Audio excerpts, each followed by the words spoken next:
এরপরেও যেগুলা বাকি থাকবে তোমাদের জন্য কিনা হবে।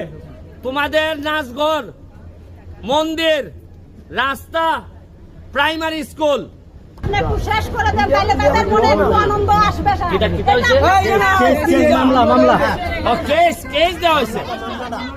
আচ্ছা আমি শোনো, মামলা টামলা আমি তো আগে যেগুলা পাইছি, এখন আইসা নতুন এমপি হিসাবে তোমাদের যেন নাই কই দাঁড়াইতাম। শোনাবো আমি তোমরা এমপি লাগি, তোমরা আমারে ইগল মার্কায় ভোট দিয়ে আমার এমপি বানাইছো। আমি কথা দিছিলাম যে জীবনে যদি এমপি হই তাইলে একবারই ভোট চাইমু, আর এরপরে তোমরা এত খুশি করবো যে আগামীবার যেন আমার ভোট চাইতে না হয়, তোমরাই আমার ভোট দিয়ে।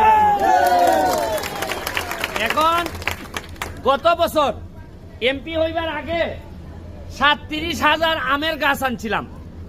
আমগুলো আনছি হইল বগুড়া থেকে, বগুড়া নামের একটা জায়গা থেকে, এখান থেকে প্রায় 500 কিলোমিটার দূর।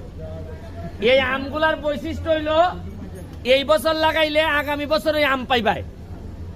এগুলো অনেক দামি চারা, এক একটা চারার দাম 250 টাকা করে। এই চারাগুলো একটা দেখাও তো স্যার, আমার একটা আনো, একটা চারা আনো, একটা আনো।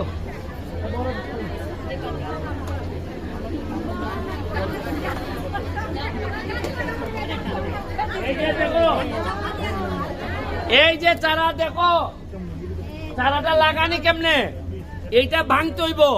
কোনটা ভাঙতে হইব না, টপ সহ গাতাই দিবা, তাইলে মরে যাইব। আর হইলো বড় গাছের নিচে দেওয়ান যেত না, বড় গাছ যদি ছায়া থাকে তাইলে বড় হইতো না। যে জায়গাটাতে রোদ পড়ে এই জায়গায় দিতে হইব, কারণ বড় গাছের তলে দিলে ছোট গাছ বাঁচে না, আর বড় নেতার তলে পড়লে ছোট নেতাও বাঁচে না, বুঝছেন? তাইলে এই গাছ থেকে আগামী বছর আম ধরবো।